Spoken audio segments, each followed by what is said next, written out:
not have the niggardly rascally sheep-biter come by some notable shame? I would exalt. You know, he put me in affair with my lady about a bear baiting here. To anger him, we'll have the bear again. We'll fool in black and blue, shall we not, Sir Andrew? If we do not, it's the pity of our lives. Now, while he is coming down this way, observe him for the love of mockery, for I know that this letter will make a contemplative idiot of him. Close and then Justin, lie thou there, for here comes the trouble to call the tickling. Bring it. Fortune. All is fortune. For I once told me my lady did affect me. Should she fancy me? Should be one of my complexion. Besides, she uses me with a more exalted respect than anyone else that does follow her. What should I think on it? Here's an overeating rogue. Oh, peace. I could so beat the rogue. To be Count Malvolio. Rogue. Pissed of him. His example of it.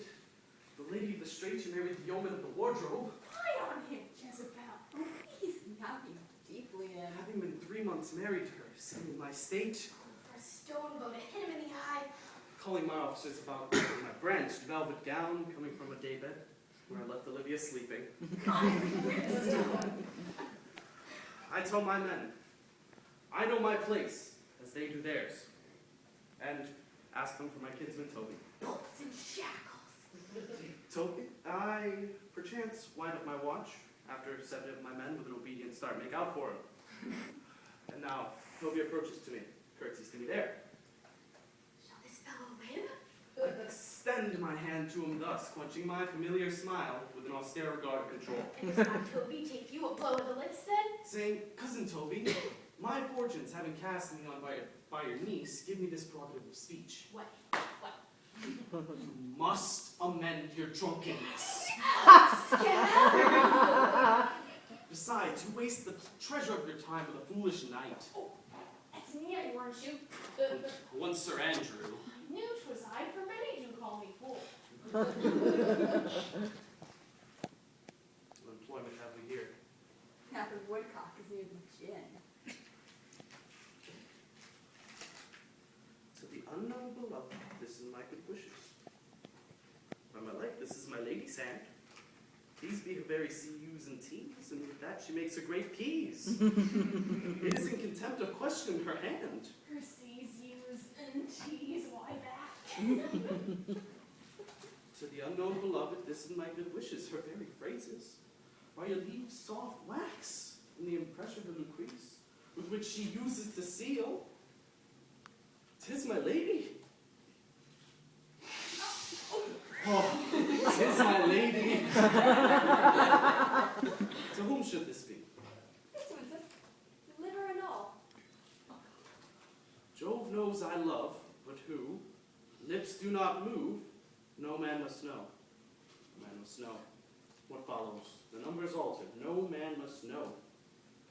If it should be thee, Malvolio, Mary, hang me, Brock. I may command where I adore, but silence like a Lucrece knife, with bloodless stroke my heart doth gore, M-O-A-I doth sway my life. Busty riddle. Excellent, like you say I. M-O-A-I doth sway my life. Nay, come again. Let me see. Let me see. Let me see. Oh, what a dish of poison is she dressed in, with what wing must Daniel chess in it? I may command where I adore. Why, she may command me. She is my lady. I serve her. Then, what does this alphabetical position portend? M-O-A-I doth sway my life. M-O-A-I. Moaia. I make up that he's now a cold scent. Stoucher will cry upon it, though it be as ready as a fox.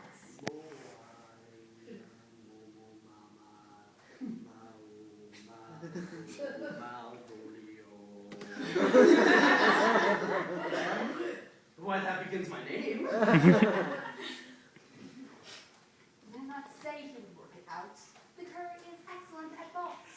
Then there's no consonancy in the sequel. A should follow, but O does. And I hope. Then I comes behind. I or I'll cudgel him and make him cry. Oh, Oh, the eye doth sway my life. I have given the eyes behind you. You might see more traction and wheels and fortune before you. Oh, the eye. Yeah, to crush this a little, it would bow to me. For every one of these letters are in my name. Soft here follows prose. If this fall into thy hand, revolve.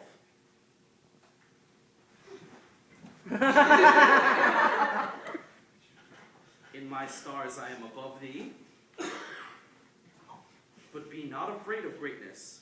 Some are born great, some achieve greatness, and some have greatness thrust upon them. Thy fates open their hands, let thy blood and spirit embrace them. And to inure thyself to what thou art like to be, cast thy humble slough.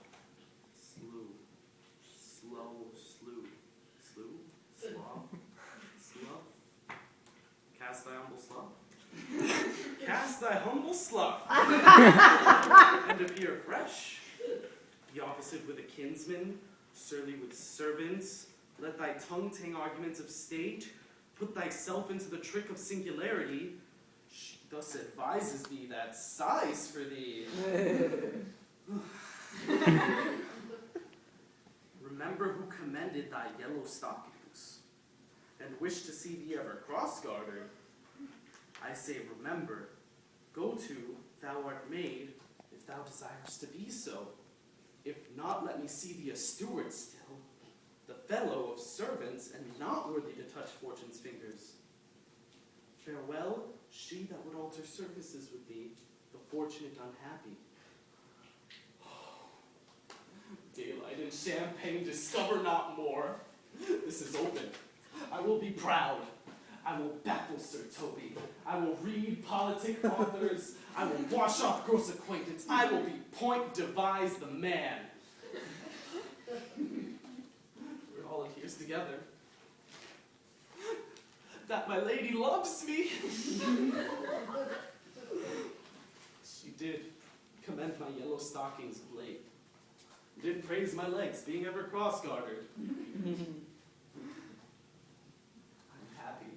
I'm happy! I will be proud, I will be stout in yellow stockings, and cross-gartered, even with the swiftness of putting on. Jove be thanked, it lies a postscript. Thou canst not choose, but know who I am. If thou entertainst my love, let it appear in thy smile. Thy smiles become thee well, therefore in my presence still smile, dear my sweet, I prithee. Jove, I thank thee. I will do whatever thou wilt have me.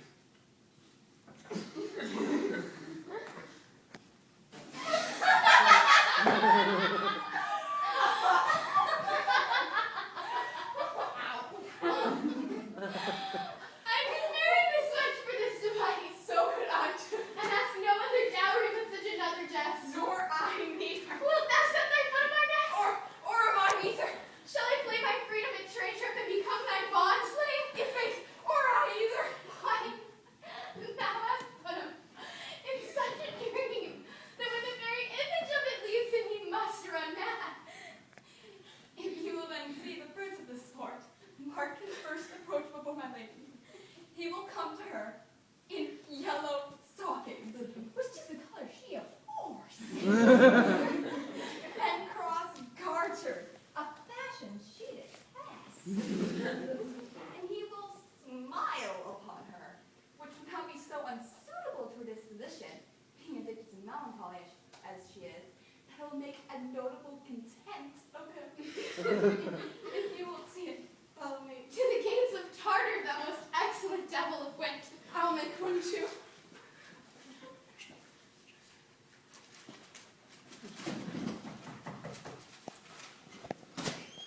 I sent for him.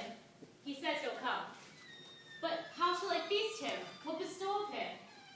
For youth is bought more often begged or borrowed. Where's Malvolio? He is sad and civil, and suits well for a servant of my fortunes.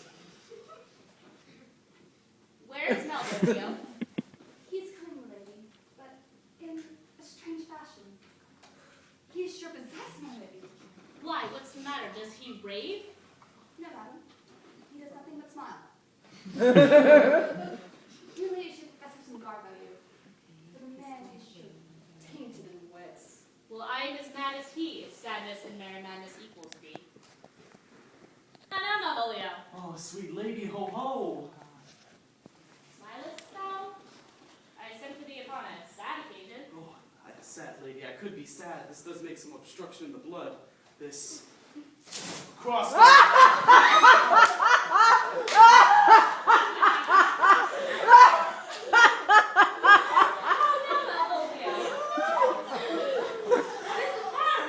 But it is as the very true sonnet is.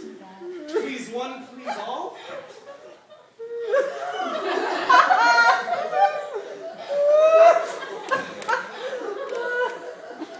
What is the matter with thee? Not black in my mind, though yellow in thy legs. It did come to his hands, and commands shall be executed. Oh, I think we do know the sweet Roman hand. Wilt thou go to bed, Malvolio? Aye, I'll go to thee. God forgive thee! Why dost thou smile so and kiss my hand so oft? How do you, Malvolio? Oh, forgive me, good lady. Nightingales do answer daws. Why do you appear in this ridiculous fashion for a Be not afraid of greatness, 'twas well rich. What meanest thou by that, Some Malvolio? are born great, Huh? some achieve greatness, and Say some so. have greatness through us. Remember who commanded thy yellow stocking, Yellow stocking? and wish to see thee cross-guarded. Cross-gartered? Go to, thou art maid, if thou desirest to be so. Am I maid? If not, let me see thee a steward still. Why, this is very midsummer madness. Good Mariah, let this fellow be looked to. Oh, where is my cousin Toby? Perhaps some of my people have special care of him, for I would not have him miscarry to half my dowry.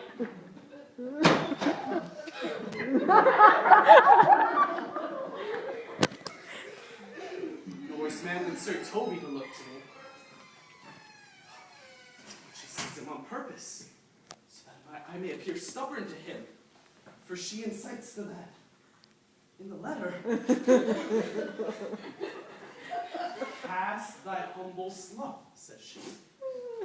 Be opposite with the kinsmen, certainly with servants. Let thy tongue tame arguments of state. Put thyself into the trick of singularity, and consequently sets down the manner how I've lined her.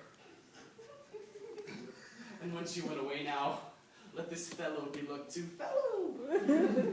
Not Malvolio, nor after my degree, but fellow. And all adheres together, so that no dram of a scruple, no scruple of a scruple, no obstacle, no incredulous and unsafe circumstance. What can be said? Nothing. That can come between me and the full prospect of my hopes. But Jove is the doer of this, not I. And Jove be thankful.